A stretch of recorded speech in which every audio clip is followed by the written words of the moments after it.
Welcome to the Dodger Download, the official podcast of the Fort Dodge Community School District. Each episode brings you the latest updates from our schools, including school board recaps, interviews with educators, staff, and students, plus upcoming events and stories from around the district. Whether you're a parent, student, or community member, stay connected to what's happening in the Dodger Nation. Let's dive into this episode of the Dodger Download.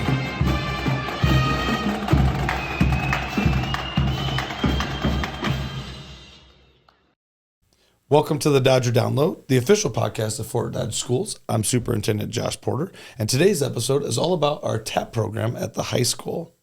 Whether you're a parent, student, or a proud Dodger, we're glad you're here today. I want to start off by thanking today's sponsor for today's podcast. Looking for a bank that knows you by name, believes in building a stronger Fort Dodge? At First Interstate Bank, we're more than just a financial institution. We're your neighbors, your partners, and your biggest supporters. From personal checking and savings to business loans and community investments, we're here to help you grow every step of the way.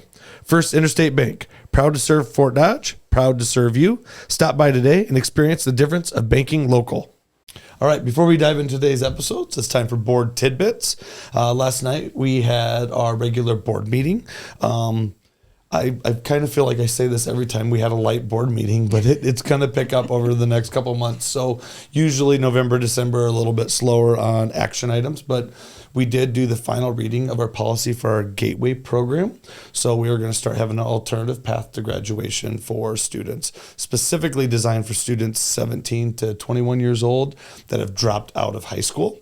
And so we have a target group of students that we're trying to target to bring back to school to try to help them get their degree in a non-traditional format. So our next steps on that program are the state will come in and evaluate our classroom site because it's part of it's also ultimately called High Center High School Options kind of program. So they have to, evaluate the site, make sure we have the right testing center, make sure everything's set up properly. And so we're looking forward to that for Fort Dodge schools. So we have our regular programming, we have special ed programming, but we also have an alternative ed program. This is kind of a subcategory of all of that. So, and you guys have worked with all kinds of students that you probably know over the years, last few years that could definitely benefit from. Got a couple of my from an alternative pathway. Yeah. So the other topic item was we reviewed the school board convention. So each year the school board goes to the state convention. Diane Pratt just shared some information. She went to a lot of legislative sessions. She's our legislative representative. So that's how they create their priorities for schools, public schools, and advocacy. So I think Brian Peterson talked about Finance 301. So if you really want to get down in the weeds and get kind of nerdy, Finance 301 is kind of your gig. The one reflection that all the board members had about that conference, which is different than some conferences, they're not sales pitches. They have superintendents. They have CFOs in there, and they're talking about finances, and it's actually people in the work talking about the work and like trying to help educate board members. So, which is a little different. A lot of them, a lot of conferences they go to, it's like, hey, you want to buy this, or it's a sales pitch. So, so some good reflection at the board last night. Probably also should mention that last night the board approved a gift from Gold Bond and National Gypsum for $40,000. So part of their giving November. So they're giving Tuesday and they're giving November. This is the third year they've done it. I think it went from 30 to 35 to 40,000 this year. The first year we got it, we did a bunch of signage. All the signage at the high school that kind of directed traffic and people around the high school a little bit. The second year we did the CTE health occupations. So for Tatum Winnington down at the middle school. So we ultimately created a lab. We did a podcast. We did a video to highlight that with Spin Markket. So which was really cool to kind of highlight our health occupations programs. They really love that. So this year it's all going to go to buildings and trades. So we got Mr. Grady at the middle school. We got a new buildings and trades individual, and that now we're going to just kind of remodel, upgrade that, and help them. So kids are getting hands-on experiences. I think the company, Gold Bond National Gypsum really like it. So shout out to them for continuing to support Fort Dodge. Yeah, for sure. Fort Dodge Harper, schools. My daughter was in that video for the occupational therapy. Yep. Yeah, that's what she wants to go to college for now. Yep. So very thankful for that program. Yeah, and my son Knox had Mr. Grady, and they made, he said it was a cutting board or a charcuterie board. And I said, well, it can be both, I suppose. It's kind of small for a charcuterie board, but hey, if you want to cut stuff on it. Yeah. So it's a neat little project that middle schoolers just don't usually. Right. Absolutely. Yeah. Middle school kids need hands-on activities and stuff. So, Absolutely. Very cool. And that is it for Board Tidbits. All right. So why we're here today, I'm excited to introduce our guests. We have Beth Wilder and Emma Lampe, who are both help support our TAP program at the high school. Why don't we just start off? We'll start off with you, Beth. Just tell us a little bit about yourself. And Yeah, originally from Dubuque, Iowa. Went to school out in Bellevue, Nebraska. Met my husband who's from Fort Dodge. We moved back here, and my first job here was actually the TAP coordinator at the senior high. Have a gonna be 2-year-old, one on the way in January. But yeah, happy to be in Fort Dodge, and the TAP program has been fun. I've been in human services previously in my other career in Omaha, but this has been a new experience working in a school, and I love it. So it's been good being here. Yeah, awesome. And also serves as our head volleyball coach. Yes, that too. It's exciting. She's done that for a couple of years now. Year 2, just finished year 2 as the volleyball coach. Yep. Yeah. So yeah. And it's difficult, right? You got young kids, got another one on the way. That stuff is hard. Constantly running around. Constantly.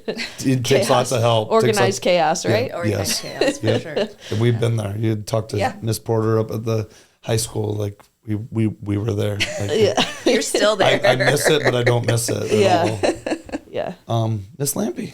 Yeah, graduated from Fort Dodge in 2007, moved away back here. My husband got a job as an assistant principal at the middle school. So I was at central office for 5 years before coming to the TAP program at the high school. I love it. I'm back in school to get my teaching license, so I'll be done with that next fall doing my student teaching to get back into a classroom and special ed. So it's fun to work with the kids that I'm going to be working with in the future. So. Yeah, and Beth's been awesome to work with too. So you've done a little coaching yourself, right? Yep, middle school and high school, but mostly middle school right now. Mostly middle school right now. Yep. So yeah.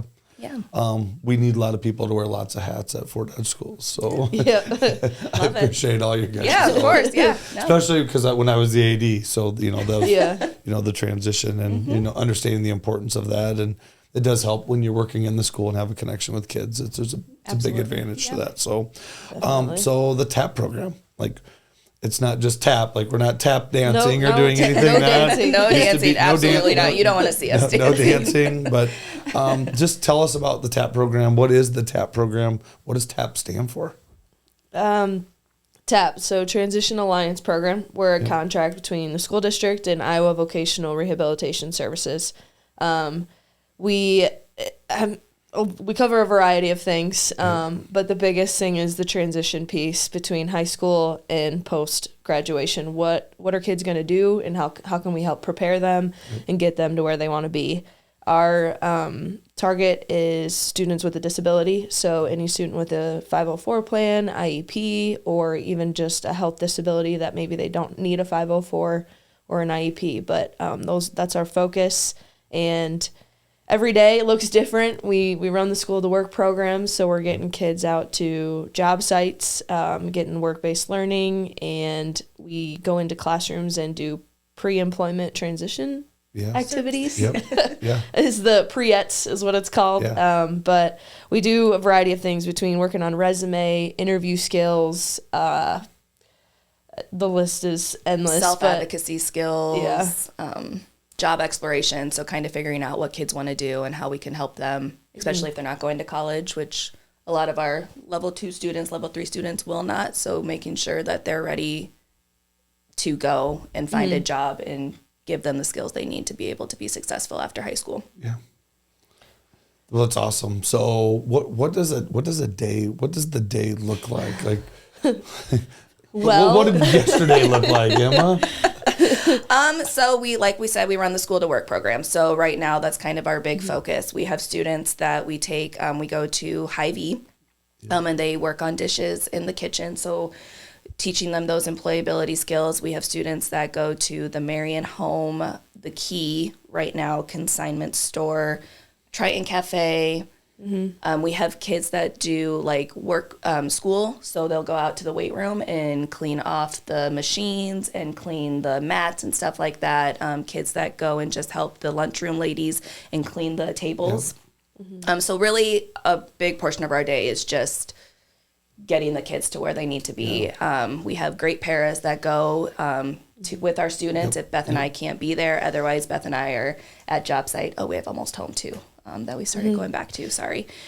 So yeah, that's a big portion of our day. When we're not at job sites, usually on Fridays, we try to get into the classroom to teach those employability skills, the 5 pre-eds that we work on. So Yeah, our goal is to get into every special ed room. They're learning stress classes at least once a month, which that's over almost 10 different classrooms. So, and it's kind of like this month we're focusing on getting our students who don't have their permit yet. So we're doing some practice with that. And then, the next month it's, everybody's got to have their resume ready to go. So that's the next month. Or we got a lot of kids who want a part-time job right now. So getting their applications, helping them learn how to fill it out appropriately, capital letters, that is one thing applications do not do automatically for you. So it's different than a Word document. But each month we kind of pick a focus. The holidays, sometimes we like to do more like fun activities,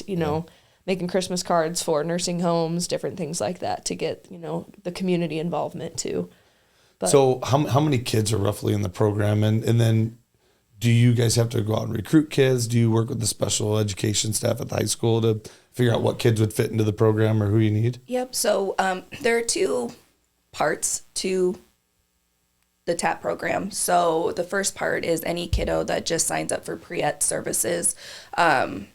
With that, we have like over 100. I think the pre-eds is they have to be in high school currently. And I think we're around 70 in the building. Yep. And then the second part is the IVRS part. So we have parents that sign up to be a part of TAP, and then we usually try to get referrals to IVRS. So that means that they would work with our IVRS counselor. Her name is Mandy.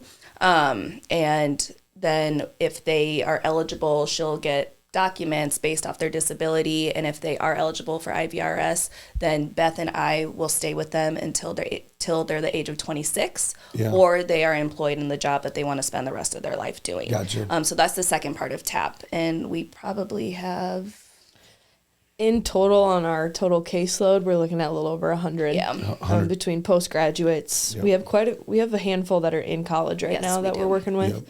Following them through that. But so even after they're done with high school, you still have some responsibility. Yep. We have students that will come in. We have one that's coming in today that graduated last year that still needs help with working on his application. So we have students that will come back into the building that we'll work with, or we go out to Iowa Central to work with our students that are out there. So always it's never boring. Every day is different. The step 2 part is the referral to IVRS. So what that means is they have Mandy. Mandy works with our step 1 kids too, but the step 2 is they create an employment plan. So, and it's called an IPE, very similar to IEP, but it just kind of lays out, what do they need from TAP services to be successful, and then what is IVRS doing as well to then meet their employment goal. So we kind of follow that employment goal when they leave high school to match what they need to get them where they want to be. And I'm assuming if they're in high school, do they get some credits for the work-based learning or some credits for some towards their graduation? Yep. Our kiddos that go to job site, it's like an MOC, so they get a credit for that. Yeah.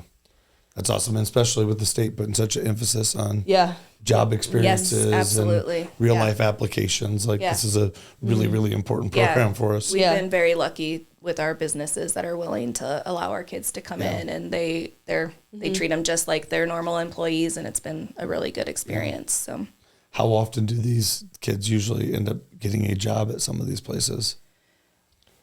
We've had a couple. A couple have matched where they were in the school. We have one current, actually. He's in high school. He did a job site, and he actually got a job there while still in high school. So, and even if they don't maybe get a job there because they don't have an open paid position, they might go to a different restaurant or something that had an open. So it always carries over. But quite a few have matched where they're at. We actually use our school cafeteria too. They've been great. We've gotten a paid job through Taher. Through Taher, yep. Taher's a great organization. Yes. Yeah, so we've had a couple turn into the paid. And not only that, we use a lot of businesses for our summer camp. Yeah. That's another thing we didn't really touch on yet. Yeah. But we're employed year-round, so in the summer we run summer camps 2 days a week, Tuesday, Thursday. Okay. We usually... Every summer camp is different between what business we use and then the focus. So whether it's agriculture, culinary, we do... Digital media. Digital media, yeah. There you go. Iowa Central instructors there.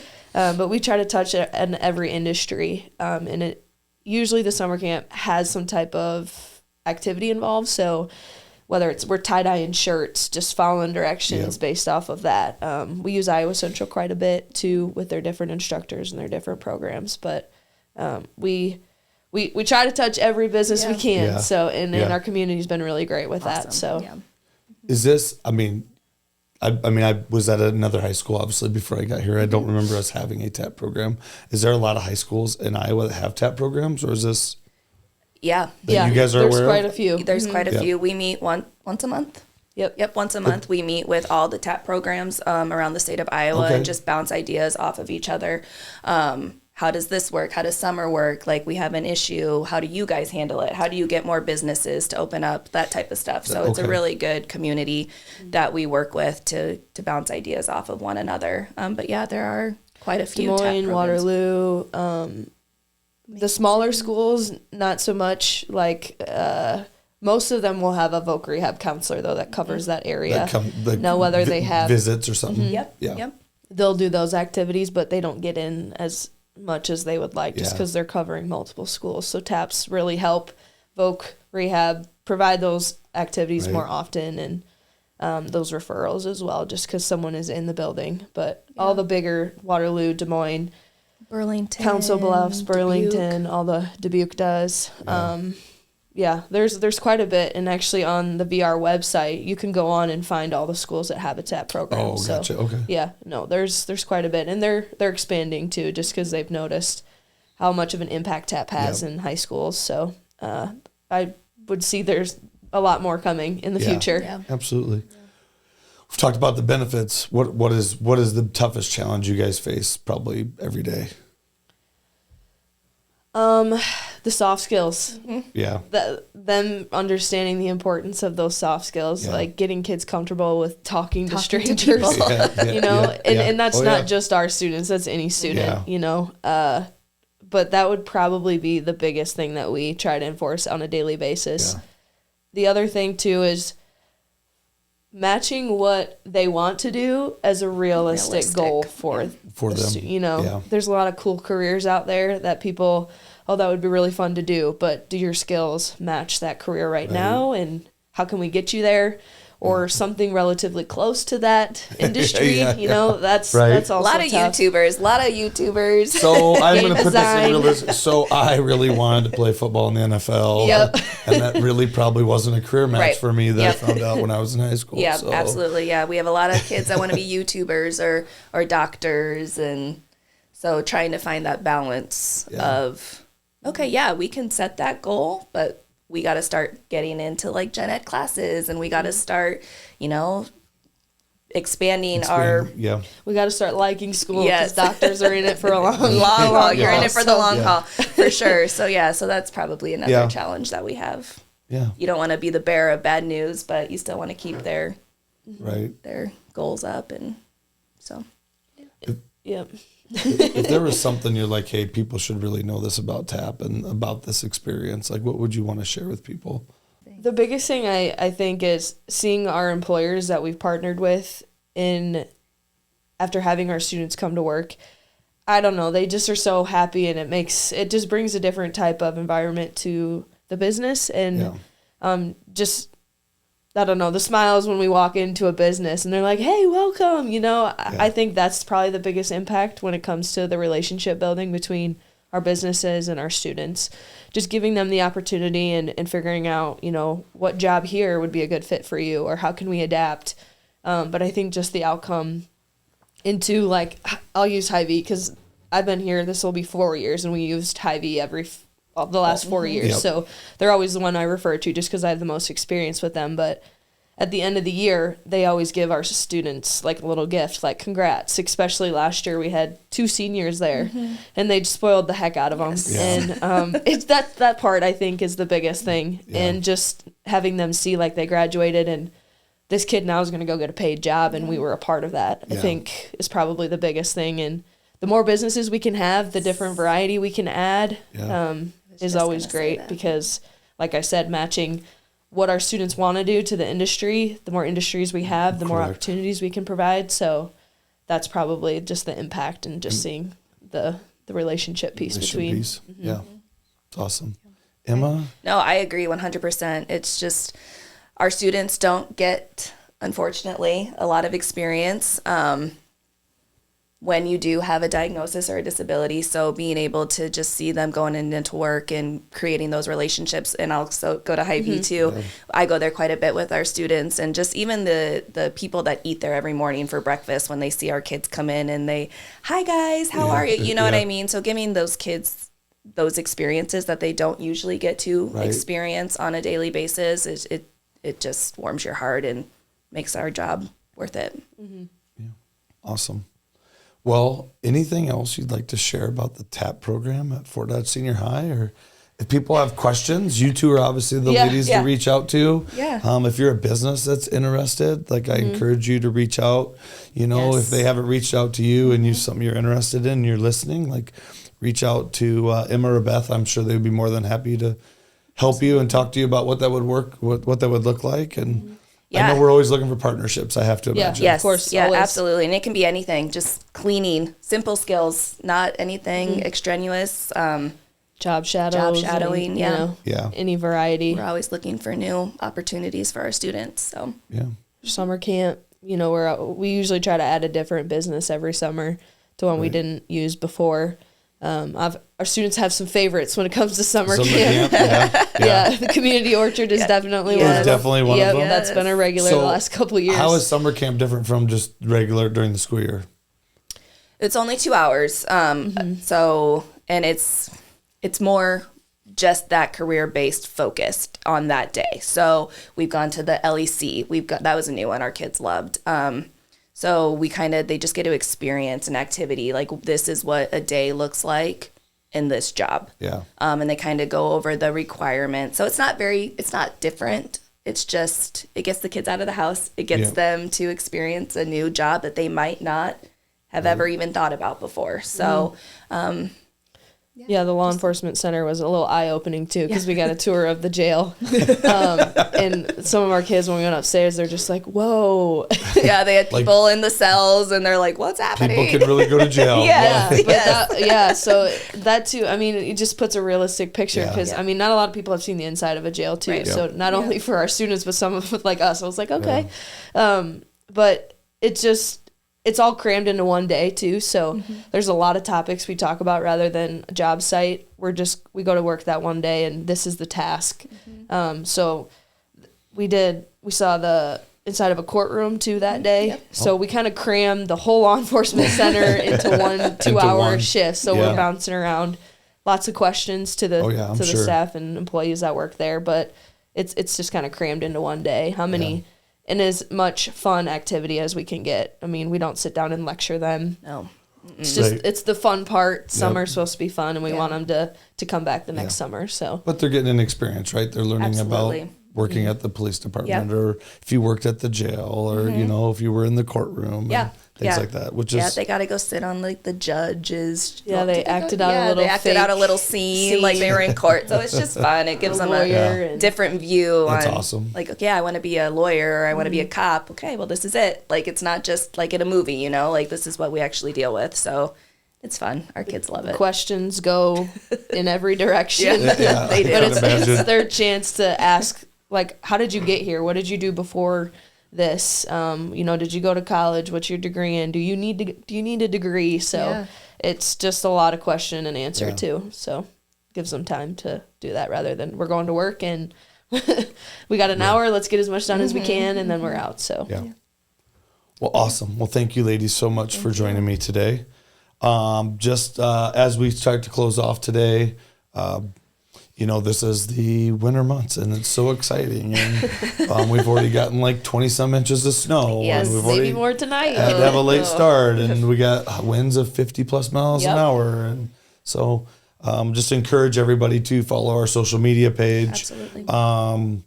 Listen to those messages that come out via text and voice or calls. They're kind of annoying sometimes and drive you crazy. But yeah, that is the information you get on when there's school closures.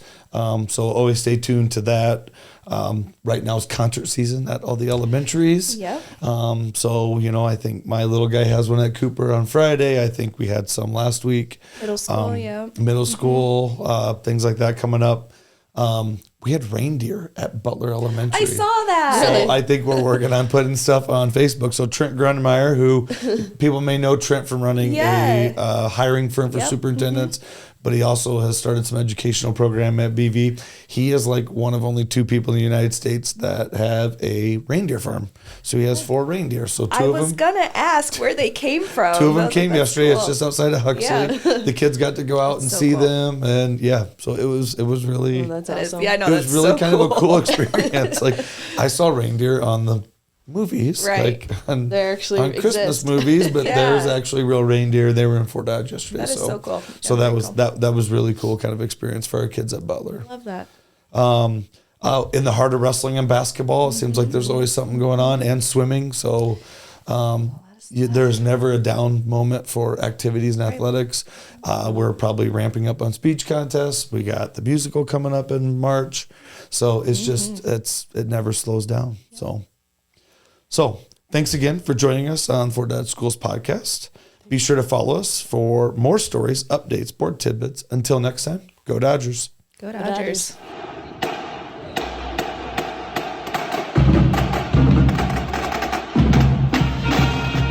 Thank you for listening to the Dodger Download, your source for all things Fort Dodge schools. Be sure to subscribe so you never miss an episode, and share with your friends, family, and fellow Dodgers.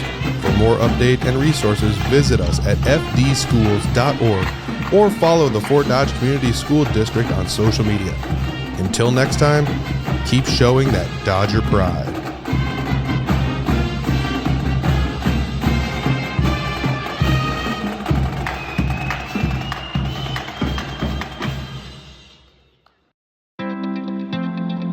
This podcast is produced by Spin Market and Digital.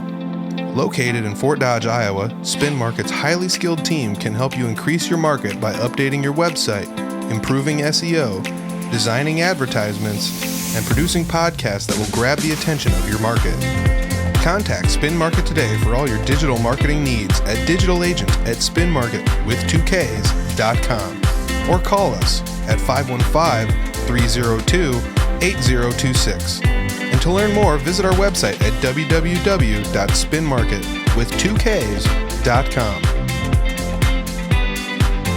That's digitalagent@spinmarket.com or 515-302-8026. Or visit our website at www.spinmarket.com.